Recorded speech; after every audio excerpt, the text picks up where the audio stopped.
අවුරුදු 40න් පස්සේ ව්‍යායාම අනිවාර්යයි. ඉතර අපේ මුතුන් මිත්තෝ ආහාර සපයගත්තේ හුඟක් වෙහෙස මහන්සි වෙලා. ඒ නිසා ඔවුන්ට ව්‍යායාම අවශ්‍ය වුණේ නැහැ.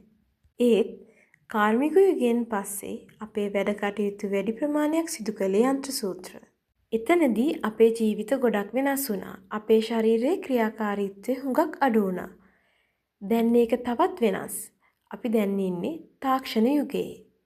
දැන් අපේ වැඩි පිරිසක් දවස ගෙවන්නේ ආසනයක වාඩි වෙලා.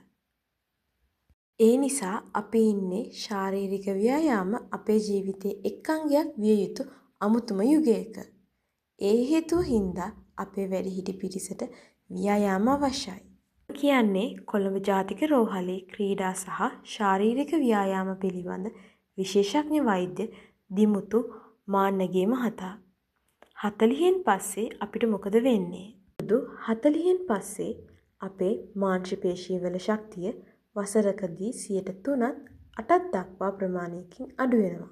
විශේෂයෙන් අවුරුදු 50න් පස්සේ මේ තත්ත්වය ගොඩක් වැඩි වෙනවා. එතකොට මොකද වෙන්නේ?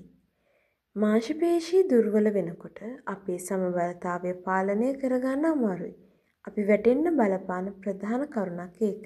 ඒ වගේම අපිට තරුණ කාලේ වගේ දුවලා පැනලා වැඩ කරන්න තියෙන හැකියාවත් මේ නිසා ගිලිහී යනවා. ඒ වගේම තමයි අපේ නම්‍යශීලීත්වය අඩු කිරීමටත් මෙය ඍජුවම බලපානවා. අපිට මේවා වළක්වන්න බැරිද? පුළුවන්. මේ සඳහා විශේෂ ව්‍යායාම තියෙනවා.